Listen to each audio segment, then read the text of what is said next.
Bonsoir à vous, chers fans groupies ameutés que vous êtes. Bienvenue à ce 5e épisode d'un podcast nommé Les Chevaliers de la Première Ronde. Je suis Charlie Gonzo-Faneuf, puissance Ryan Reeves sur la O'Keefe tablette, comme toujours. Je suis évidemment en compagnie de mes deux chevaliers d'assaut en studio. Comment ça va, les boys? Ça va très bien, toi? Très bien, très bien. Donc, on a Charles Hamel de la Buissière, bruiteur officiel du podcast, mais aussi capable de parler. Oh yeah! C'est un must. Mais enfin, oui, je suis capable de parler petit effet sonore en passant. Oui. Tu t'exprimes mieux que Claude Julien en anglais et en français. Tu sais. Est-ce que c'est un compliment? Je sais pas. C'est pas laquelle qui maîtrise. C'est quoi sa langue officielle? Aucune idée.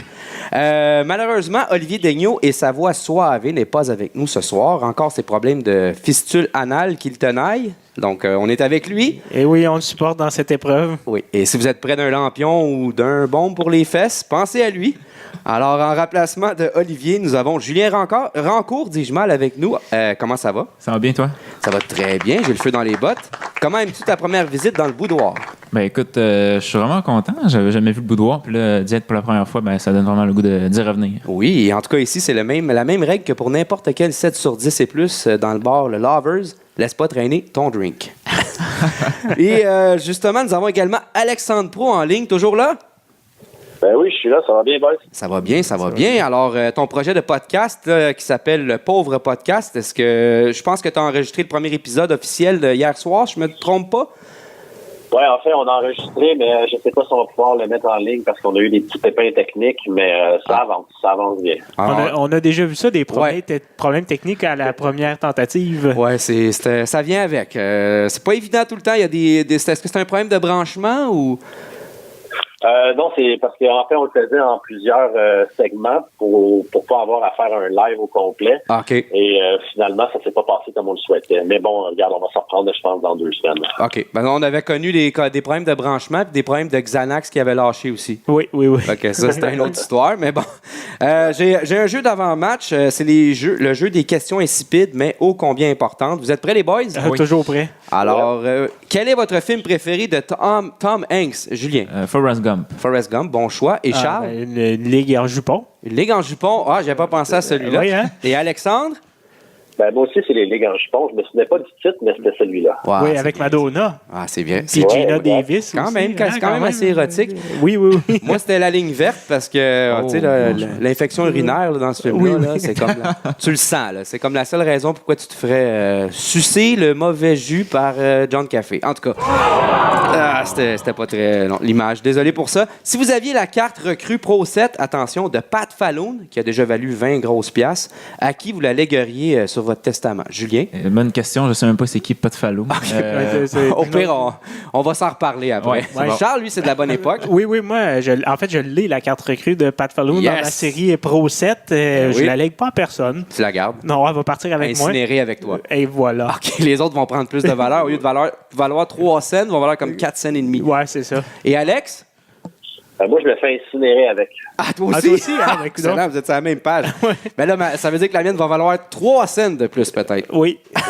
Et voilà. OK, prochaine question. Si vous aviez à faire un combat casque-gant, qui vous allez choisir comme adversaire entre Bam Bam Bigelow dans son prime, pas à l'âge actuel, évidemment, Steven Seagal, bonne chance, ou un Transformer humain entre Dustin Bufflin, Pablo Sandoval et Devante Smith-Pelly, la tête enfoncée dans les founes, c'est un Transformer humain. Julien. Sûrement Steven Seagal? Ouais, Steven Seagal. Bon, tant qu'à manger une bonne. C'est bon. Et Charles? Ben, moi, j'aurais pris Abdullah the Butcher, mais il n'est pas dans les choix. Non, je vais me rabattre sur Bam Bam Bigelow. Excellent. Et Alex? Ben là, je m'en vais tout le temps comme Charles, je vais prendre Bam Bam. Excellent. Alex, c'est parce qu'on s'était parlé avant. Hein? Ben, c'est bon, c'est ça que ça sert, Messenger. Pour ou contre un mélange de Viagra et de Prozac dans les centres pour octogénaires? Julien. Pour. OK. Moi aussi, je suis pour à 100%. Hey, ces pauvres préposés aux bénéficiaires, ils vont finalement pouvoir avoir un break. Et voilà. Que, je vous laisse imaginer le reste. Et Alex? Moi, je vais avec la famille, je vais être pour. Excellent. Alors, autre question. Pour ou contre un mélange de Viagra, d'arsenic et de Zyklon B à occupation double? Julien. Pour. Alors, moi, je suis contre. OK. Et Alex? J'ai l'impression que c'est déjà fait. Oui, genre, ça doit ressembler à ça, oui. Pour ou contre Max Pacioretty? Julien. Par contre. OK. Moi, je suis pour. Ah, ben tant mieux. Et Alex? Moi, je suis pour parce qu'il nous a donné plein de saisons de plus que 30 buts. Puis là, il nous a donné Tatar, Suzuki puis un deuxième choix. Yes! Merci, bonne réponse. Ce jeu, oui, voilà, ce jeu ne peut pas mieux se terminer. Alors, on peut maintenant commencer le show. Mais avant, évidemment, ce podcast vous est offert en format Néo-Cheap. Et la devise qui est de mise avec le Néo-Cheap est la suivante. Vous êtes prêts, tout le monde? On est prêts. J'en prendrais pour $1. On n'a pas eu Alex, mais c'est pas grave. Au moins, il n'était pas décalé. Il n'était pas décalé, voilà. Excellent. Alors, Alex Proulx va nous parler du CH, mais avant, j'aurais une question pour toi. Qu'est-ce qui a le plus de valeur? Karl Osner en uniforme ou une vieille palourde royale passée date de 2 semaines, style utilisé dans les gangbangs d'après-midi à Brossard? La palourde, sans aucun doute. Excellent, excellent. Donc, avec toi, on va parler des mises en jeu. Comme première question, là, fais le tour, là, ça c'est assez important quand même. Oui, parce que en fait, ça m'a frappé. Je pense que depuis le début de la saison, on sait que le Canadien ne gagne pas de mise en jeu, mais ça m'a surtout frappé contre les Sénateurs. Parce que contre une équipe un peu plus lente, je pense que c'est pas nécessairement si grave que ça de perdre la mise en jeu. Ton équipe est rapide, elle va aller d'en face des joueurs tout de suite. Mais contre une équipe rapide, contre les Sénateurs, dès que tu perds la mise en jeu, peut-être 6 fois sur 10, ça veut dire que 60% du temps, tu cours longtemps après la rondelle. C'est ça qui a fini par paraître. Surtout quand tu as Karl Osner, justement, sur la glace. J'allais le dire. L'erreur qu'il a fait, là, la première erreur qu'il a faite, c'était tellement mauvais. Là. Il a envoyé la rondelle derrière le filet, mais c'était mou. Ça manquait de conviction. C'était pitoyable. Ça allait pas vraiment avec la mentalité là, du club depuis le début de la saison. C'était désastreux. Ben, c'est ça. Je me demande pourquoi lui est encore là. Et... Oh! Oui, on est là. Vas-y. Oui, excuse-moi. Ah, c'est des problèmes techniques. Ça peut arriver de temps en temps. Alors oui, on est de retour avec Alex Proulx. Alors, les problèmes techniques, ça, c'est les joies du live. Alors, on parlait de Karl Osner, puis justement, le cellulaire était tellement endormi qu'il a décidé de raccrocher. Non, il a eu peur. Il a eu peur, oui. Il pensait qu'il était en uniforme dans le boudoir. Il surchauffe quand on nomme le nom d'Osner trop souvent. Ouais. Non, c'est sûr. Écoute, Carey Price n'a pas été fantastique non plus dans ce match-là. Là. Il nous avait habitués à des performances quand même. Depuis le début de la saison, il avait été vraiment à la hauteur des attentes. Mais dans ce match-là, je l'ai trouvé un peu chancelant. Manquait un peu de vitalité. Puis sa lecture des jeux n'était pas adéquate. Normalement, ça, c'est un signe que le gardien n'est pas concentré à 100%. Je pense que ça a été surtout vrai sur le deuxième but, où il s'est carrément fait jouer un tour par Bodker. Ouais. Mais somme toute, dans l'ensemble, je l'ai trouvé quand même bien. Et surtout, en fin de match, l'arrêt quand même assez miraculeux qu'il a fait. Où tu sais, quand la puck est comme morte dans le crest devant le filet, où il y avait un empilade comme au rugby de joueurs. Ouais. Ben, tout ça a été grâce aux premiers arrêts de Carey Price. Mais ça, le point que je voulais amener, surtout avec Carey, c'est... je sais pas ce que ça va prendre à Montréal pour qu'on arrête de détester nos vedettes comme on le fait à chaque fois. Ça, c'est vrai. Et là, en ce moment, on l'a avec Carey Price. C'est sûr que l'année passée, ça a été pitoyable, mais cette année, il est quand même très, très honnête dans ses performances et ça continue de chialer. Même si Miami a gagné 2 matchs, si tu regardes les statistiques de pourcentage d'arrêt et de taux d'efficacité de buts par match, c'est en deçà de Carey Price. Oui, puis personne n'en parle. On a eu PG Stock là, récemment qui a mentionné que Greg Anderson est un meilleur gardien que Carey Price. Ça va dans la même veine de ce que tu mentionnes. Puis, je veux dire, techniquement, il faut s'enlever ça de la tête. Carey Price est le meilleur gardien de tous les temps. Il n'y a pas un gardien qui a réussi à amener une technique aussi parfaite que celle de Carey Price en ce moment. Alors, c'est sûr que là, il y a eu des moments difficiles avec la saison passée puis ses blessures. Mais là, avec une défensive puis une équipe qui est rapide puis qui est vraiment dévouée, parce qu'en fait, c'est le plan de match qui est suivi à la lettre par tous les membres de l'équipe en ce moment qui font en sorte que le Canadien joue mieux autant dans sa zone qu'en zone offensive. Donc, Carey Price peut en bénéficier lui aussi. Qu'on prenne n'importe quel plan de match, l'important, c'est que tout le monde le suive. Là, Karl Osner, il n'est pas capable de le suivre. Ça paraît. Ça a apparu à Ottawa. Avec un Carey Price, oui, un Carey Price qui est motivé, là, oubliez ça. Là. Ah, mais tu t'imagines-tu, Karl Osner n'est même pas capable de suivre Carey Price, puis Carey Price est un gardien de but, ça donne une idée comment il est là. C'est ça. C'est ça. Ça va pas bien. Puis, en tout cas, PJ Stock qui dit ça, je l'avais pas entendu, là, mais qui dit que Craig Anderson est meilleur. J'ai l'impression que PJ Stock a commencé à fumer du pot ici, hein, parce que... Oui, d'après moi, oui, c'est ça. Il est allé faire le line-up 2 jours de suite. Mais tu sais, c'est quoi? C'est ça l'affaire, c'est que Carey Price, là, c'est la meilleure technique au monde, comme je le disais, puis c'est le genre de gardien qui va influencer des nouveaux gardiens pour des années et des années à venir. sa technique, son papillon qui est le plus large de toute la Ligue nationale. Tu peux pas trouver ça ailleurs. Là. Son gant et son bloqueur, là, tu peux pas trouver aussi efficace que ce que lui, il démontre en ce moment. Mais c'est sûr qu'il reste le focus, il reste l'anticipation. La première erreur de Carl Osner, je pense qu'elle a fait très mal parce que tu as vu le gardien qui regardait en l'air là, puis qu'il s'est fait jouer un tour parce qu'il y avait un autre sénateur qui était pas loin, prêt à récupérer une rondelle libre. C'est sûr que ça aide pas. Mais avec une équipe qui est jeune, si on vraiment continue à suivre le plan de match canadien, qui est de faire confiance à ceux qui ont envie de jouer, ceux qui ont envie de suivre le plan de match, je pense que ça va bien aller, puis Carey Price va connaître une belle saison. Là.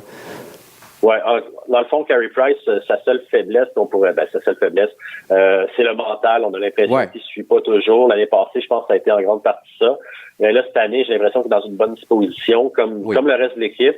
Tant que ça va rester comme ça, le Canadien pourra nous surprendre. Ouais, mais le pire, c'est, tu sais quoi, c'est que tu parles de mental, mais les gens, ils se disent « Ah, Carey Price, il a une famille, Carey Price, il y a ci. » Je pense pas que c'est ça le problème du mental de Carey Price. Je pense que c'est plutôt le fait que, moi, j'étais à Montréal pour longtemps, mais qu'est-ce qui se passe? Je pense qu'il avait peut-être perdu confiance au plan de l'équipe, de Marc Bergevin, de Claude Julien, qui a fait des choix douteux là, de l'extérieur là, avec certains joueurs.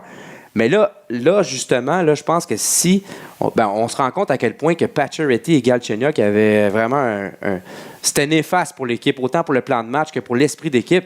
Là, tu enlèves ces deux joueurs-là, tu vois tout le monde qui suit, là, qui roule, qui patine dans le même sens.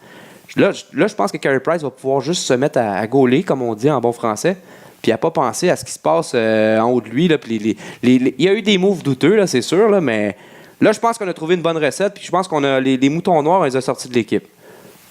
Ben, ça c'est vrai. Puis, en fait, c'est parce que, tu sais, Carey Price, c'est vrai qu'il devait être un peu triste de voir aller les choses. En même temps, quand tu es un gagnant, quand tu es un leader, tu es censé faire fi de ces choses-là. Ouais, c'est sûr. Donc, c'est pour ça que, écoute, moi, j'adore Carey Price. Je suis content qu'on l'ait dans l'équipe, mais il y a encore des choses à prouver pour réussir à passer au niveau de peut-être la légende, si on veut. Ouais.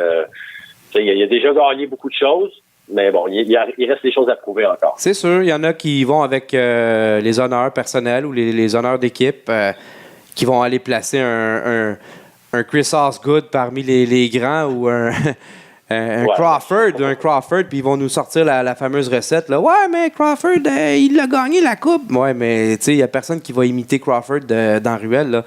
Peut-être à Chicago. Peut-être à Chicago, ouais. Je pense qu'il y a plus de chances de voir des gens imiter Esposito que Crawford. Oui. Donc, en même temps, Niemi a gagné la coupe. Hein? Donc, c'est un bon point. C'est un bon point. Faut pas oublier aussi que on parle de Crawford, il était vraiment bon, mais il ne faut pas oublier qu'il y avait une équipe solide devant lui. C'est ça. Carey Price, il y avait aussi une bonne équipe, mais pas autant que Chicago. Chicago, on parle des Seabrook, qui étaient dans leur prime. Tu avais Taves, Kane, Sharp, Ossa. Ça va être vraiment. Price, je pense qu'il est supérieur à Crawford. En plus d'avoir une équipe inférieure à celle de Chicago, fait que ça le démarque vraiment de tous les autres gardiens. Là. Ben c'est ça, exactement. C'est pas le même plan de construction. Là. Chicago, ça a été construit avec du talent offensif, avec des défenseurs qui étaient capables de supporter une attaque. Alors qu'à Montréal, ben là, on s'est appuyé sur le modèle Patrick Roy de 93. Hein? Oui. Mais là, il nous manque peut-être Paul DiPietro. Ben oui, c'est ça. Ça doit être Paul Byron. De toute façon, c'est fini de pouvoir gagner la Coupe Stanley avec un gardien. Ça n'arrivera plus. Ben, c'est ça qu'on dit, hein, mais ouais. En fait, ça te prend un gardien qui est juste assez bon au bon moment, c'est ça. Puis, il y avait un autre point. Là, tu m'avais mentionné ça en privé. Tu parlais de Mété qui allait peut-être se retrouver chez le Rocket là, au retour de Schlemko. J'aimerais que tu puisses élaborer là-dessus. Ouais, ben c'est qu'est-ce qui me fait peur en ce moment. Et c'est ça aussi, j'ai lu le papier de Mathias Brunet aujourd'hui qui disait que c'est important que le Canadien déroge pas du plan, le plan de la vitesse. Mm-hmm. Et là, ben avec Osner qui a joué contre les Sénateurs et qui, selon les entraînements de ce matin, devrait jouer demain contre les Flames. Ouais. Je me dis que est-ce qu'on va reprendre les bonnes vieilles habitudes d'y aller avec l'expérience et la réputation plutôt qu'avec le mérite? Ouais. Et si c'est ce qui arrive, ben moi, la manière que je vois ça, c'est qu'une fois que Schlemko va revenir de sa blessure, Mété va descendre en bas. Comme ça, on va gagner du temps avec Osner. On va pouvoir le remettre dans les estrades sans le racheter ou sans le mettre au balotage. Et quand Weber va revenir, ben là, Osner n'aura pas le choix de payer. Mais en entre-temps, ce qui est malheureux, c'est que Mété devra payer. Mais en même temps, s'il n'est pas pour jouer en haut, aussi bien d'aller jouer 25 minutes en bas. Ouais, ça, je suis d'accord avec toi. Par rapport à, tu disais, c'est Osner qui va payer, mais moi, j'ai peur que ce soit peut-être Ouellet qui paye. Ouais, entre Ouellet et Mété. Les deux. Non, entre Ouellet et Osner. Ah, ouais, OK. J'ai pas. Ouais, mais c'est facile de tasser Ouellet. Ça, c'est vrai. Ouais, mais il joue bien, Ouellet. Ça serait le bout de la merde, là, que, tu sais, je veux dire, Osner, en ce moment, c'est pitoyable. Jordy Ben a l'air d'un Norris à côté d'Osner. Non, mais je dis pas que c'est ce que je souhaite. Ce que je dis, c'est que je serais pas surpris que ça soit ça qui arrive. Ouais. Ben, c'est vrai que Osner, écoute, sa façon de patiner en ce moment, c'est incroyable. Je veux dire. Y a-tu des patins dans les pieds? Je pense qu'il y a quelqu'un qui a fait une blague et qui a mis du scotch tape en dessous de ses lames. Il faudrait peut-être juste vérifier. OK, ben ça fait le tour du CH avec Alexandre Proulx, je crois. Oui, ben oui. Alors, merci pour ta chaleureuse visite et c'était très instructif, comme toujours, et on te souhaite bonne chance avec ton podcast dans ta technologie et tout ce qui entoure le fait de créer un podcast. Alors, merci beaucoup, Alexandre Proulx, et à la prochaine. Merci de l'invitation. Ça me fera plaisir de vous plugger quand on sera en ligne avec mon podcast. Yes! Merci beaucoup. Merci. Salut, messieurs. Bye! Salut. Alors, on va maintenant continuer avec Julien Rancourt. Tu es ici pour nous parler de l'Impact et on a du son dans le tapis. Je pense qu'il y a eu un but le mois passé. Mais avant, j'avais une suggestion pour la famille Saputo, là, si tu le veux bien. Oui. Ça concerne évidemment l'industrie du fromage. Puis je sais que Charles est un grand amateur de fromage. Ben oui. Bon. Donc, l'idée, ça serait de lancer des fromages fabriqués à même le sein de certaines célébrités du Québec, le sein. Ah oui. Alors, j'ai des exemples. Il y aurait le fromage Céline Dion, hein, Oui. pour l'amateur de goût riche, et, avec l'emballage autographié et tout. Je suis sûr que ça pognerait pour $1 au moins. Il y aurait le fromage Ginette Renault, hein, un fromage vieilli et avec une forte teneur en gras. Non, mais il y a une clientèle pour ça. Ah oui. Et on termine avec le fromage Anne-Marie Lozic. Oh. Un petit goût de plastique, mais c'est sûr, sauf que c'est idéal pour le fromage en grains. Ou le fromage bleu. Le fromage bleu. Bon, ben, délire de Xanax qui manque de torque est exclu. On va s'ouvrir une bière avant de commencer. Ben oui. Parce que là, 1, 2, 3. go. Oh, Presque en t'as reverb. pas timé, mais... T'as peu. Il faut mettre ça dans un verre.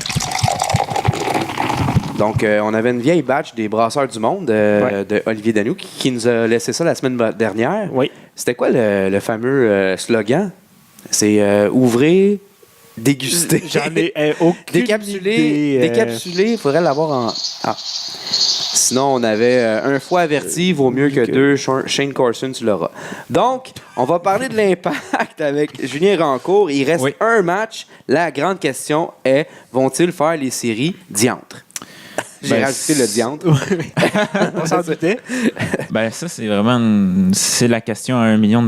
Il faut dire l'Impact, si on regarde le classement, c'est tellement serré. Puis bon, l'année après année, c'est un peu la même histoire avec l'Impact. Là, on a une bonne saison, respectable, mais bon, quand on arrive à la fin de la saison, c'est serré, puis on n'est jamais sûr si on va aller en série ou pas. On n'est jamais dans le top 3, comme certaines équipes, là, New York, Atlanta. On n'arrive pas à dominer comme ça. Exact. Mais bon, on va commencer par la première des choses. On va résumer le match d'hier. Ça, c'était le dernier match au Stade Saputo et l'avant-dernier de la saison. C'était l'Impact qui accueillait ses rivaux de Toronto FC. Ben bon, l'Impact a gagné, heureusement. Oui, Toronto, cette année, ça fonctionnait pas tout. Parce qu'il faut dire que Toronto, en début de saison, ils se sont concentrés sur la Ligue des champions de la CONCACAF. Donc, ils ont mis leurs énergies là. Puis après ça, bon, ils ont eu une mauvaise saison. Puis je pense que ça a juste continué. Mais c'est sûr que c'est triste à voir. Les champions de titre. La chaîne a débarqué. Ah, vraiment. Puis, mais là, il devait gagner l'Impact hier, sinon c'était ben, c'est ça. Il devait gagner, mais on n'a pas notre destin entre les mains. Il y a d'autres matchs qu'il fallait surveiller et qu'il faudra surveiller parce que l'Impact dépend des autres équipes qui sont pas loin. On parle de DC United, le Crew de Columbus. Ouais. Donc là, hier, on a gagné. Qu'est-ce que ça donne au classement? Bon, tout le monde est à 33 matchs sur un pied d'égalité. 33 matchs joués, il en reste juste un. L'Impact est 7e, ce qui est juste en dessous de la barre pour aller dans les séries. On sait qu'il faut être dans les 6 premiers. Ouais. La 6e équipe, ben, c'est le Crew de Columbus avec 48 points. L'Impact est à 2 points. Donc, si on fait un petit calcul rapide, l'Impact doit impérativement gagner son prochain match qui va être contre le Revolution dimanche prochain à Foxborough. Et le Crew de Columbus se doit de perdre ou de faire un match nul. Parce que même s'ils font un match nul, on va avoir une égalité de points, mais l'Impact, avec plus de victoires, va gagner ce bris d'égalité si on veut. Mais Columbus, on le rappelle, ils vont jouer contre Minnesota. Minnesota, c'est pas une grande force dans la Ligue. Là. Ils sont 9e sur 12 dans la conférence de l'Ouest. Donc, on va croiser nos doigts. Là. Ouais. Mais Columbus, il y a des bonnes chances qu'il aille chercher un résultat. On espère que ce ne sera pas une victoire pour l'Impact, mais bon, l'Impact devait gagner hier et se devra de gagner la semaine prochaine. Ça sera pas facile, par contre, pour l'Impact en Nouvelle-Angleterre. On se rappellera plus tôt cette année, ils sont allés se faire planter 4-0 en Nouvelle-Angleterre. Donc, et en plus, c'est pas un environnement hostile, là, parce que c'est sûr, c'est un gros stade, c'est le stade des Patriots, mais il n'y a même pas 10 000 personnes à chaque match. Fait, mais on a toujours eu de la misère en Nouvelle-Angleterre. Là. Ça, c'est récurrent depuis notre début. Là, puis je pense qu'il y a quelques joueurs d'Impact qui n'aiment pas vraiment le gazon artificiel, parce le turf de Foxborough. Synthétique. Puis ça, c'est quelque chose qui est vraiment critiqué. Là. On le sait quand l'Impact commence la saison, il commence au stade olympique. Puis là, c'est un gazon synthétique qui devra d'ailleurs être changé pour un naturel pour la Coupe du Monde. Oui, si jamais. Exact, c'est ça. Si jamais. Oui, c'est ça. Mais bon, fait que là, tu vois, au stade olympique, c'est un synthétique. Il y a beaucoup de joueurs qui ont refusé de venir jouer. Là, on pense à des Thierry Henry de ce monde. Ils ont refusé de venir jouer à Montréal à cause du synthétique. Fait que, c'est pas quelque chose qui nous surprend. Mais bon, si on revient à nous moutons, le Crew hier a perdu 2-1 contre Orlando. Ça l'a vraiment aidé la cause d'Impact parce que sinon, c'est vraiment dans les dernières secondes. Sur 2 pénaltys. Oui, c'est ça. 2 pénaltys d'Orlando. Un dans les dernières minutes, derniers instants du match. Fait que là, ça donne un gros coup de pouce pour me mettre à l'Impact de survivre jusqu'à la semaine prochaine au moins. Orlando est pas comme genre dernier ou pas loin de la cave. Orlando, sont vraiment, comme on peut dire, dans la cave. Là, en 33 matchs, c'est 8 victoires, 4 nuls, puis 21 défaites, un différentiel de moins 30. Fait que ça paraît que ça paraît que quelqu'un il pleut. Parce que c'est vraiment une équipe complètement différente. Là. Son dernier dans l'Est. Dans le fond, Columbus est un peu pris pour les Alouettes. Columbus, oui, quand même. Mais donc ça va être difficile. On peut se rendre compte que la ligne est mince. Même si on remporte le match. C'est plate parce que c'est ça. On n'a pas notre destin entre nos mains. Non. On l'a à moitié parce que ça dépend des autres. Il faut regarder un autre résultat. C'est pas vraiment le temps de placer mes REER sur cette issue. Non, c'est ça. Mais par contre, l'Impact est un peu responsable de son malheur. Ils ont échappé plein de matchs en courant de l'été qu'ils auraient dû gagner ou même qu'ils auraient même pu annuler. Juste une nulle. Le manque d'attaque aussi. Le manque d'attaque a été un vrai scoreur, un vrai pointeur, là, qui est marqueur, si on veut. Jimmy Brillant, peut-être. Ouais, c'est là qu'on voit que ça aurait vraiment aidé. Puis que c'est un aspect qui manque parce que, tu sais, Piatti, il en marque des buts et tout, mais Piatti, c'est pas un numéro 9. Là. Non. Piatti, c'est un distributeur, c'est un milieu de terrain. Bon, on peut jouer un peu en attaque, mais une chance qu'on l'a. Là. Ben, ce que ça nous prend, c'est vraiment un striker, comme on dit en bon français. C'est pas Quincy Amarikwa, si je le prononce bien. Surtout pas, parce que hier, il a manqué beaucoup de chance. Puis souvent, on a dit son nom à la télé, mais pour les mauvaises raisons. Parce il manquait des chances. Puis ça aurait dû se retrouver dans le but. C'est comment qu'on appelle ça, des virelangues Amarikwa. C'est pas facile à prononcer. C'est pour ça qu'on prononce son nom. Oui, c'est ça. Dites Amarikwa panier piano 10 fois de suite. Pas certain qu'on va se rendre. Non. Exact. OK. Donc, mais là, c'est ça. Il n'y a pas juste sur le terrain que l'Impact connaît des ennuis. On parlerait également de problèmes financiers. Oui. Alors, ça, c'est un autre... je parlais de fromage là, tantôt. Oui, tu parlais de tes REER aussi. Oui, j'ai parlé peut-être investir une partie dans l'Impact. Non, mais je pense qu'avec mon projet de fromage, on est prêt pour les Dragons. Là. Ah, peut-être. Saputo Gonzo. C'est l'alliance incroyable. Donc, des problèmes financiers, apparemment. Oui, des problèmes financiers pour l'Impact, pour Joey Saputo. Donc, ça va pas. C'est pas tout rose chez l'Impact, vraiment. Non, par contre, juste une petite précision, je ne parlerai pas de problèmes financiers pour Joey Saputo, je parlerai plutôt de problèmes financiers pour l'Impact. Non, Joey Saputo, ça roule sur l'or. C'est pour ça que l'équipe est toujours là. Il devrait être correct. Sa retraite est assurée, je pense. Oui, je pense que oui. Mais non, c'est ça. Saputo, c'est lui le propriétaire, c'est lui qui doit défrayer les coûts. Puis Joey Saputo a dressé un semblant de... un bon bruit. Ouais, c'est bon ça. Un semblant de bilan financier le 12 octobre dernier pendant une table ronde un peu qui a fait avec certains représentants des médias. Bon, il a vraiment abordé plusieurs aspects, mais c'est surtout les taxes qui ont retenu l'attention. Donc, il dit qu'il encaisse des pertes à chaque année de 11 à 12 millions sur des revenus de près de 30 millions par année depuis que l'Impact est en MLS en 2012. Mm-hmm. Puis, on sait que vraiment la MLS, ça a explosé depuis plusieurs années, là, la croissance de la ligue avec tous les joueurs européens qui arrivent. Ça met beaucoup de visibilité. Donc, la grosse croissance de la ligue, depuis les dernières années, Saputo, il affirme que le club il doit atteindre sa rentabilité pour lui aussi suivre la croissance de la ligue. Puis ça, c'est sûr que la croissance de l'Impact, ça passe par quoi? Ça passe par une augmentation des revenus. Puis ça se fait pas tout seul. Non. On devine que qui va encore écoper? Le petit peuple. Exactement, c'est ça. Donc, il veut qu'on coupe les taxes, là, c'est ça? Lui, il veut augmenter le prix moyen des billets. Donc, le prix moyen des billets va augmenter. C'est ça. En ce moment, c'est 30 $. Bon, là, il veut l'augmenter de 10 $, ce qui le ferait passer à environ 40 $ d'ici 2 ans, donc d'ici 2020. Ça, selon lui, ça augmenterait les revenus de 3,5 millions si l'assistance se maintient, on dit, entre 19 000 19 500. Ouais. Il faut dire qu'en ce moment, c'est 18 529 la moyenne, donc c'est pas si pire. Mm-hmm. Sur un stade qui a une capacité de 20 800, ce qui est quand même respectable. Quand même bien, c'est là. Ça. Mais bon, cet été, on a eu peu de salles combles. On a eu quand même, pas loin de 18-19 000 personnes, mais très peu de salles combles. Donc ça, c'est sûr, c'est un peu décevant. Ouais. On va augmenter là-dessus là, pour Saputo. Une augmentation des revenus, c'est sûr que c'est pas seulement les billets, mais lui, il vise aussi les abonnements, donc tout ce qui est billets de saison. Depuis 2012, il faut dire que ça rôde autour de 9 000 le nombre de billets de saison dans le stade Saputo. Lui, il va l'augmenter à 13 500. Ce qui est quand même un peu c'est comme 50% de plus. C'est une grosse augmentation. Là. C'est 50% de plus. Oui, c'est ça. C'est quand même assez ambitieux là, pour M. Saputo. Lui, il dit que c'est la moyenne dans la MLS. Donc, on veut aller là. Mais bon, c'est sûr que dans la MLS aussi, il y a des stades qui sont plus gros. Il y a des, comme à Atlanta, on parle d'un stade de 60 000 places. C'est le stade des Falcons, c'est ça. Exact. Fait que eux autres, ils n'ont pas de problème avec ça. Là. Ils faisaient une comparaison que, bon, les Falcons, à chaque match, c'était des revenus de billets à la billetterie de 2 millions.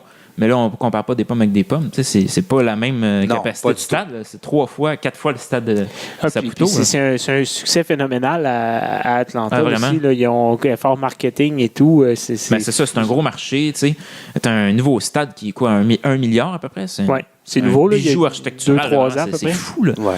Puis, je veux dire, ils ont une équipe compétitive dès leur entrée, là. On a des gros joueurs, le Martinez, Almiron. C'est ça qui manque avec l'Impact. C'est ça, parce que nous, quand on est arrivés, c'était une bonne équipe, mais bon, c'était pas tout cassé. Tandis qu'eux, là, déjà, on arrive, bang, on est dans les meilleurs de la ligue, là, puis on s'en va vers la coupe. Ça, c'est super. Puis les partisans, ça te fait une grosse base de partisans solides dès le début. Ça n'a pas de prix. Ça, on le sait, Montréal aime les gagnants. Là. Ouais. Ça nous prendrait une grosse vedette ou un nom, là, quelque chose qui peut attirer toute la... Parce que, en fait, Piatti est une vedette. Le seul problème, c'est qu'il n'a peut-être pas le charisme qu'un Didier Drogba avait, par exemple. Parce que Piatti, il est comme... Dans la MLS, il est reconnu comme un des meilleurs à sa position, à moins que je me trompe. Là, mais je pense tu as tout à fait raison. Là, sinon, ça te prend comme le Centre Bell, là, des Pokéballs à 20 $. Oui, c'est ça. Ben bon, c'est pas le même genre de clientèle, je pense qu'on va aller chercher. Mais par contre, l'Impact, ils ont une cloche qui fonctionnait à chaque match. Ah, quand même. Prendre quelqu'un de connu quand même aussi à chaque fois. C'est toujours soit un athlète ou quelqu'un personnalité, des artistes. Bon, c'est intéressant. Là, mais bon, c'est sûr que, gars, j'ai pas de son de cloche. Non, malheureusement, on n'a pas ça. OK, on reviendra là-dessus. Mais, désolé. Alors, l'Impact, bon, on a, le marketing, ça c'est quand même... Désolé. Non, c'est vrai. Il faut dire que le marketing, ça s'est amélioré, je pense, depuis l'entrée à MLS. Puis Saputo met vraiment beaucoup d'énergie là-dessus. Mais bon, je pense que ça porte ses fruits. Au fur et à mesure des années, on voit que les gens, ils s'approprient plus l'Impact. On voit vraiment plus l'image de l'Impact à travers les médias, à travers la ville. Les gens, ils sont fiers de l'équipe. C'est vraiment... Bon, c'est sûr, c'est pas le Canadien. Là, ça sera jamais battable. Là. Mais on se rapproche. On voit que ça devient le deuxième sport en ville. Je pense que ça a pas mal battu les Alouettes. Ah oui, mais les Alouettes, par contre, peut-être que oui, le soccer est en augmentation de popularité, mais les Alouettes ont tout fait pour se caler aussi. C'est catastrophique. Là. C'est ça. Les Alouettes, ça les aide vraiment pas, mais l'Impact, ils doivent rire dans leur barbe un peu là, parce que ça les aide un peu, si on veut. Outre le fait que ça nous prendrait un joueur vedette qui attire les foules, est-ce que tu penses qu'un projet d'agrandissement ou de réaménagement du stade Saputo, là, ça soit dans les plans en ce moment pour la famille? On dit que c'est dans les plans pour M. Saputo. Il a présenté justement à cette table ronde un projet de rénovation d'à peu près 50 millions. Quand même. Mais bon, il faut dire que c'est un projet de rénovation, mais pas d'agrandissement. On n'aurait pas plus de sièges. La configuration serait différente, ce qui ferait en sorte qu'on aurait plus de billets de sièges premium. Donc, qui coûtent plus d'argent. Et voilà. Mais ça n'augmenterait pas à 40 000 places. Ça non. Mais il dit que pour l'instant, ça reste au neutre parce que ça engendrerait une hausse de taxes. Puis bon, il a l'air de ne pas avoir assez d'argent pour payer ses taxes. C'est ça. C'est ça que ça sert, les paradis fiscaux. C'est ça. Mais il s'est plaint aussi de ses taxes qui étaient de 2 millions par année. Puis il dit, le projet d'agrandissement, si je le fais, ça va encore augmenter mes taxes. Puis moi, je suis pas content de mes taxes parce que je ne suis pas propriétaire des infrastructures. Ça, c'est important aussi. Wow, quand même. C'est à son nom, mais ce n'est pas sa propriété. On parle du Stade Saputo, qui n'est pas à lui. Même s'il porte son nom, on parle du Centre Nutrilet, les terrains du Centre Nutrilet qui ne sont pas à son nom. Ça appartient à l'arrondissement, au Chalaga-Maisonneuve. La seule chose, le seul bâtiment qui est à son nom, c'est la bâtisse du Centre Nutrilet. Ouais. Mais les terrains qui viennent avec ne sont pas à lui. Donc, tu sais, c'est plate. En même temps, on le comprend un peu. Ouais. Il paye 2 millions, il paierait même plus pour des infrastructures qui ne sont pas à lui. Mais bon, l'équipe est à lui. Ça, c'est son point de vue, c'est qu'est-ce qu'il met sur la table. Mais bon, donc, dans le fond, il doit s'associer avec le Cirque du Soleil, parce qu'on le sait que le Cirque du Soleil, côté taxes, et ça ne paye pas grand-chose, et peut-être offrir en même temps un show de mi-temps incroyable. Ah ouais, ça avec des tigres et des lance-flammes. Ça serait quelque chose. Oui, alors est-ce que ça fait le tour pour l'instant? Ça fait pas mal le tour, je pense. Alors, merci, Julien Rancourt. Julien. Plaisir. C'était très instructif. Oui, très intéressant. Et on va maintenant passer à Charles Buimel. Hein? Fuck les noms composés. Oui, mais c'est bon, ça, c'est une bonne contraction. Donc, tu vas nous parler des Canadiennes. Oui. Moi, j'aime ça, mais là, je me demande, parce que c'est quand qu'on va avoir la chance de parler avec l'une d'entre elles dans le boudoir. Faudrait lancer l'invitation. Ouais, parce que moi, je commence à être tanné de tenir ça propre ici. Là, c'est vrai que tu fais bien ça. On arrête la grande visite, parce qu'à chaque semaine, je passe l'époussetage, le Swiffer, je mets du parfum, même sur les coussins du salon. D'un coup que. Fait que travaille là-dessus. On va travailler là-dessus. Merci. Par contre, j'ai une mauvaise nouvelle pour toi parce qu'ils s'en vont sur la route pour les 6 prochains matchs. Ah, donc c'est pas pour tout de suite. Non, mais enfin, on regardera ça. Excellent. Merci, Charles. Alors, oui, c'est ça. Je voulais faire un petit retour sur le début de saison. Je pense que c'était l'édition numéro 2. J'avais parlé comme un preview de ce qui s'en venait cette année. Maintenant, les Canadiens ont joué 4 matchs, des 4 matchs à domicile. L'ouverture de la saison s'est faite il y a 2 semaines, les 13-14 octobre, à Laval. Donc, on a joué un match à la Place Belle et un autre sur la deuxième glace de l'amphithéâtre. Je vous disais que c'était les 2 meilleures équipes sur papier. Il y avait beaucoup d'Olympiennes, beaucoup de potentiel offensif. Et dès le premier match, Calgary a affiché ses couleurs. 4 attaquantes sur la glace à la mise en jeu, pas de problème. C'est parti. Alors, on a fait des changements. Les défenseurs se portaient en attaque, souvent à 4. Et ça l'a payé dès la 7e minute. Calgary a déjà compté un but. Brianna Decker, une Américaine, une Olympienne, qui a inscrit le premier but de la saison dans la Ligue, même parce que c'était le premier match de toute la Ligue aussi. Les Canadiens se sont ajustés à ça, causé beaucoup de revirements. Il y a eu plusieurs 2 contre 1. Il y a même eu 3 échappés par les Canadiennes en première période seulement. OK, quand même. Et en fin de période, Maud Gélina égalise le pointage 1-1. Super intéressant. Premier but, premier match dans la Ligue, une recrue. Je vais vous en reparler tantôt un petit peu plus en détail de son cas. C'est vraiment une histoire fort intéressante. Les Canadiennes l'ont finalement emporté 2-1. Sarah Lefort a marqué un but en 3e période pour la victoire. Le lendemain, on remettait ça. Ça a été beaucoup plus serré. Les 2 équipes se sont ajustées. Ça a été un duel de gardiennes. Cette fois-ci, c'est Montréal qui a ouvert la marque. Par contre, ensuite, la gardienne n'a plus rien donné. En 2e période, dès le début, Calgary sort en trombe, nous marque 2 buts en 1 minute 6. C'était terminé. On a complété la marque en fin de match dans un filet désert, 3-1. C'est ce qu'il fallait s'attendre. C'est probablement les 2 meilleures équipes de la Ligue. On a divisé 2 matchs très serrés. Donc, c'est ce qu'il fallait s'attendre. Je voudrais vous parler de 2 anecdotes, en fait, sur ce que j'ai retenu de ce premier week-end. Oui. Je pensais que tu allais ajouter quelque chose. Non, autre le fait que le popcorn est pas cher là-bas comparativement au Pokéball du Centre Bell. Je sais pas, j'ai pas fait le tour des concessions de la Place Belle. Moi, là, tant qu'on joue 3 périodes au même amphithéâtre, moi être correct. Oui. En fait, je devrais t'accompagner éventuellement. Oui, on se croise de temps en temps, mais... Oui. Non, c'est ça. Donc, tantôt, je disais que Maud Gélina avait marqué son premier but à son premier match. Après le match, on a eu la chance de lui parler. Je lui ai demandé, dans le fond, est-ce que c'est un rêve de marquer son premier but à son premier match? On écoute sa réponse. Oui. Oui, on peut dire ça comme ça. Surtout que je suis pas la fille la plus scoreuse d'habitude. Je suis plus reconnue comme une passeuse. Fait que c'est assez exceptionnel de compter au premier match devant ce foule-là. Donc, elle semblait contente, mais pas nécessairement très emballée. Ça semble être une fille qui a les 2 pieds vraiment sur terre. Donc, dans le fond, contente de... Mais c'est parce qu'il y a 2 passions au hockey. Il y a vraiment celui qui est passionné à vraiment remplir le filet, puis l'autre que lui, pour lui ou elle, faire une passe pour un but, c'est un art.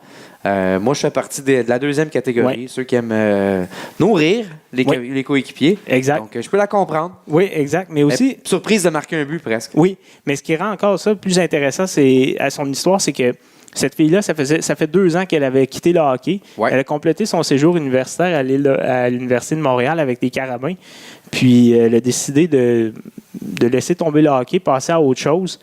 Puis, finalement, l'été passé, décide de se déclarer éligible au repêchage. Comme je l'avais déjà expliqué, les joueuses doivent se déclarer éligibles et donner une liste des équipes auxquelles elles souhaiteraient être repêchées, étant donné que c'est pas à temps plein. Il faut déménager et tout. Donc, se déclare éligible au repêchage. Montréal prend une chance. Ils l'ont repêché en 11e ronde. Quand même. Donc, repêché très, très loin. Elle s'est présentée au camp. Elle a fait sa place. Je vous laisse expliquer un peu son cheminement. Oui, j'ai arrêté pendant 2 ans, en fait. Puis, ça me manquait. J'avais besoin de retrouver un bon équilibre aussi entre le travail puis le sport. J'ai saisi l'opportunité. Je ne savais pas vraiment si ça allait fonctionner, mais je suis contente d'avoir réussi à faire l'équipe puis de compter ce soir. Donc, c'est ça. Elle tout simplement devait passer à autre chose pour revenir au hockey. On a demandé aussi à Danny Brunet, l'entraîneur des Canadiennes, un peu qu'est-ce qu'il pensait de Maud Gélina. On écoute sa réponse, mais selon lui, tout le mérite lui revient. Excellent. On a vu, c'est quelqu'un qui n'a pas eu beaucoup de temps de glace, bien entendu, mais qui est prête à faire le travail. Il y a une réalité, hein, cette fille-là est plus dans le hockey depuis 2 ans. Donc, je pense que je peux pas dire qu'elle appréciait pas le hockey, mais la meilleure chose, je pense, dans la vie pour apprécier ce qu'on a déjà eu, c'est de se le faire enlever puis de se le redonner et de se le faire redonner tout simplement. Puis dans son cas, je pense qu'elle apprécie puis elle vit tous les moments. Puis c'est un bel exemple pour nous là, de persévérance présentement. Alors voilà, une histoire vraiment intéressante de Maud Gélina qui revient au hockey puis elle est dans l'alignement depuis ce temps-là. Elle a joué les 4 matchs parce qu'il y a une rotation chez les attaquantes, mais elle a consolidé sa place.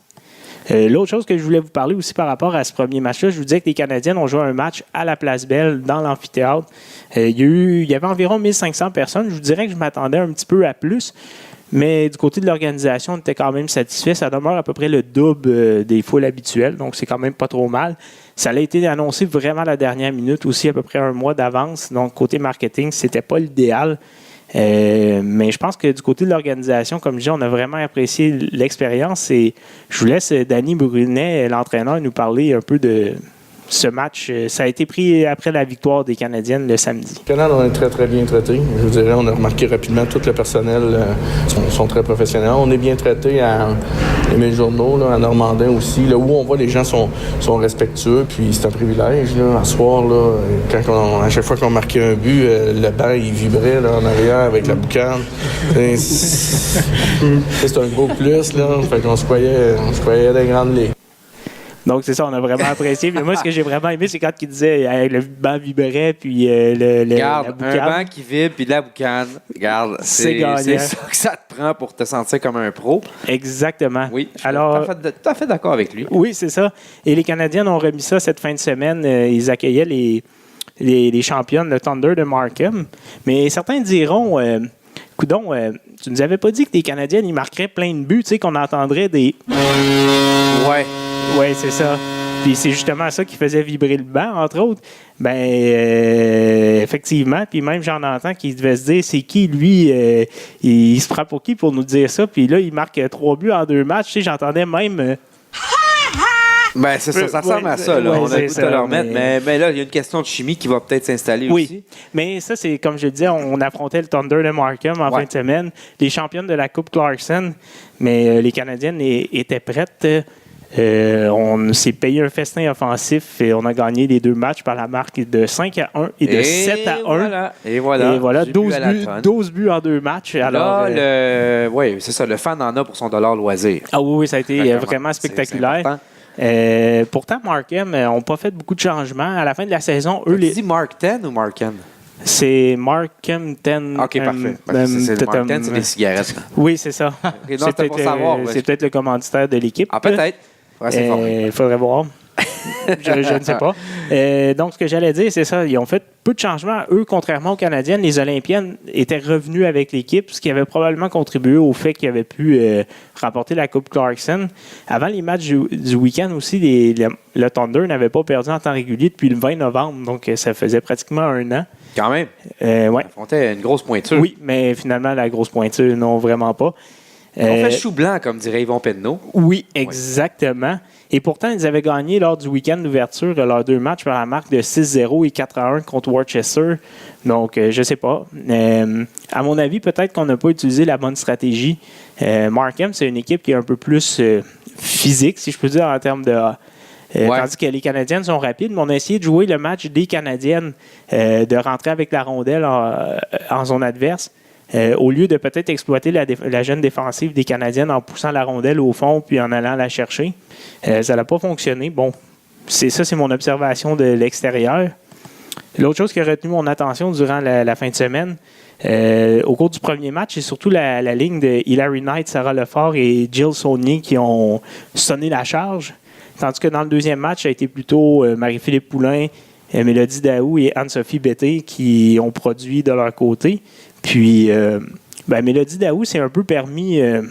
Quand on gagne 2 matchs comme ça, c'est facile de prendre les choses du bon côté. Donc, on l'écoute après le match là, sur la situation des trios qui se relaient pour marquer des buts. On se partage les soirées. Avant d'arriver, on se dit OK, à soir, c'est nous autres, on va sit back and relax. Non, c'est vraiment important. Je pense que c'est bon parce que ça prouve qu'on a 4 bonnes lignes dans notre équipe. Là, il y avait de l'ambiance. C'était-tu à l'après-bar? C'était l'après-jeu? Je m'excuse pour la... C'était à l'Arena Michel Normandin. C'est que promotion que les Canadiennes font quand ils jouent le dimanche après-midi, ils appellent ça patiner avec les Canadiennes. Donc, le match fini et les partisans sont invités à se rendre sur la glace et les joueurs vont enlever leur équipement puis reviennent patiner. Donc, où on faisait les entrevues, il y avait beaucoup de bruit, mais je pensais pas que ça allait sortir. Ça nous changeait un peu de la fameuse Zamboni là, qui passe derrière. Oui, d'ailleurs, parlant de Zamboni, tu me rouvres la porte. Excellent. Très grand. Le match de dimanche a d'ailleurs été retardé. Pourquoi? La Zamboni est en panne. On a une entrevue avec le monsieur de la Zamboni. J'ai pas osé aller y parler. Il avait pas l'air La prochaine fois, là, tu me fais une entrevue avec ce monsieur-là. Oui, parce qu'il avait pas l'air heureux dimanche. C'est peut-être une bronchite qui l'a tenaillé. En fait, c'est pas lui. Je pense que c'est la Zamboni qui avait une bronchite. C'est peut-être la Zamboni qui avait une fistule anale défectueuse. Hein? Regarde, ça nous a empêché d'avoir Olivier Daigneault aujourd'hui. Oui, peut-être. Je sais pas. J'ai pas pu parler au gars. Malheureusement. La prochaine fois, je veux des commentaires de ce fameux chauffeur de Zamboni. Oui, mais j'essaie, mais les Canadiens ne rejouent pas à Normandin avant le mois de janvier, donc je vais essayer de m'en rappeler. Je suis un gars patient. OK, tu m'en parleras. Donc, tout ça pour dire que quand on disait que les Canadiennes avaient une offensive, maintenant, c'est moi qui vous dis... Et voilà. J'avais raison. Elles ont une offensive. Elles ont une offensive. Elles ont marqué 15 buts en 4 matchs. C'est bon pour le premier rang de la Ligue. Il y a 4 joueuses dans le top 10 des pointeuses. Bon, il y a juste 4 matchs, on s'entend. Mais entre autres, Jill Saunier, la nouvelle acquisition, est première. 7 points en 4 matchs. Donc, gros début de saison. Comme je l'ai dit au début, les Canadiennes s'en vont sur la route. Les 6 prochains matchs sont à l'étranger. On est de retour à la Place Belle au début décembre. D'accord. Alors, l'éditorialiste Gonzo en moi dirait elles ont brûlé les Mark 10 et elles ont mélangé la sauce Worcestershire. De l'Inferno. Oui, exactement. C'est plus la Red Hot. OK, c'est bien. Alors, ce qui complète ce topo sur les Canadiennes. Oui, merci. Et ce qui nous amène à ce fameux thème de... fin d'épisode, et là, je sais que j'en demande beaucoup la technique entre des entrevues, et voilà, il est là. Alors, c'est déjà la fin de cet autre merveilleux épisode des Chevaliers de la Première Ronde. Merci d'encourager ce podcast en partageant massivement. Allez également liker la page de la Première Ronde sur le champ. Merci, c'est fait. Merci. Pour de la nouvelle fraîche, 24 heures sur 24, including et tout, un code d'éthique qui n'est pas à négliger. Et justement, si vous avez des trucs pour soigner ma bronchito-sinusite qui me tenaille depuis des mois, n'hésitez pas à le mentionner dans vos commentaires. Moi, j'ai chopé cette saloperie locale-là, ça fait au moins, comme je disais, 2 mois. Puis tout le monde là à Montréal, tout le monde est malade, sauf évidemment Carl Osner, que lui, il l'a pas. Puis, moi, vous le dire, j'ai craché une clame ce matin. Je pense qu'elle patinait mieux de reculons que le gros Osner. Et j'ai même fait un compte Facebook, la fameuse Clam. Donc, puis je pense que si tu ajoutes un OV à la fin, là, un OV à la fin, c'est comme le nouveau prospect biélorusse là, que tout le monde veut. Et le CH est fier de sélectionner Bronchitos Sinu Sitov. Je pensais qu'il s'appelait Klamov. Non, il était pas loin. T'as-tu des trucs, Charles, pour m'aider? Parce que moi, je sais plus quoi faire. Ouais, ben en fait, j'en ai quelques-uns. Est-ce que c'est une toux que t'as? Une petite toux? Je peux pas te dire c'est quoi. C'est un peu de tout, finalement. Un peu de tout, voilà. Ben, en tout cas... ce que je peux te proposer, c'est qu'avant chaque repas, tu prends 2 gousses d'ail, tu les écrases comme il faut et tu les fais bouillir dans une tasse de lait. Bon, demande-moi pas quel type de lait il faut prendre, je me prononcerai pas. Maintenant qu'on a 64 auditeurs, il y en a peut-être... Je veux pas me faire poursuivre par un végétalien progressiste radical. Alors, prends celui que tu veux, que ce soit de vache, de chèvre, d'amande, de soya. Je te jugerai pas. Chacun ses valeurs. Tu fais bien, merci. Au yarb le goût, si ça fonctionne. Mais moi, t'as dit, j'ai essayé les suppositoires d'eucalyptus. Puis le problème avec les suppositoires, tu sais c'est quoi? C'est l'accoutumance. Oui. Par contre, je suis en train de me dire, tu sais, je te parlais d'ail, puis je me disais... t'as peut-être une date Tinder, tu sais, t'as peut-être sweepé à droite. Ben, c'est ça, avec le vampire obèse, hein? Oui, ou l'ail, tu sais, c'est peut-être pas recommandé, mais je te proposerais peut-être d'abord d'essayer la tisane de guimauve. Tu peux te mettre une coupe de guimauve dans une tasse d'eau bouillante. Est-ce que tu faut prendre les petites ou les grosses? Je ne sais pas. Je ne suis pas une grand-mère.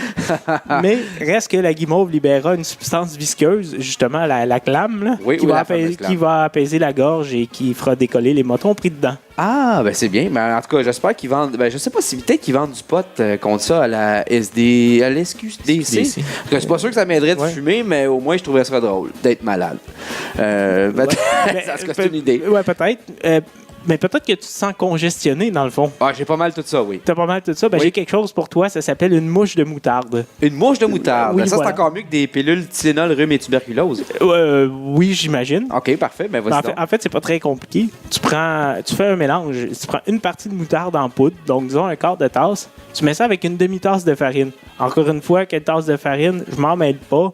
Parce qu'il y a de la farine d'amande, de pois chiches, de riz, de coconut. Puis il y a de la farine coupée à l'oragel. Aussi. C'est ça. Fait que c'est ça, je m'en mêle pas, mais c'est une recette de grand-mère. Fait que dans ce temps-là, ça n'existait pas. Utilise le gros bon sens si tu veux que ça marche. OK, merci. Mais dans le fond, il faut tout mélanger ça avec un peu d'eau pour faire une pâte. Puis tu étends ça sur un linge, tu sais, genre un linge à vaisselle, une serviette, là, peu importe. Mais prends garde, il faut pas que tu te mettes ça direct sur le chest. C'est important le linge parce que ça pourrait causer une brûlure chimique. Ça a l'air quand même plus safe que du napalm en microdosage ou que le fameux truc qu'une de nos auditrices nous a mentionné sur notre page Facebook, qui est Valérie Duchesne, je crois, de tremper son bas de plug en peu noisettier dans le Vicks avant de dormir. Alors, est-ce que Julien, t'avais un truc contre la bronchitosinusite? Ben écoute, on m'a dit que les odeurs qui sont assez poignantes, qui sont assez fortes, si on les renifle, on les inhale, ça aide. Fait que je sais qu'à la SQDC, il y a du pot soit à la moufette ou au diesel. Je te conseille ça. Ah ben c'est excellent. C'est très bon. On n'est pas loin de la Plaza Saint-Hubert, justement. Alors, on va aller y faire un tour avec ces fameux conseils. Alors, merci à mes collaborateurs Julien Rancourt et Alex Proulx. Merci à mon co-animateur, Charles Buimel-Assière. Ben, merci à toi. Et merci à nos 64 auditeurs. Sans vous, on serait comme 4-5. Ça, c'est comme nos mères qui nous écoutent. Plus Ryan Reeves. Au revoir. Hasta la vista, baby.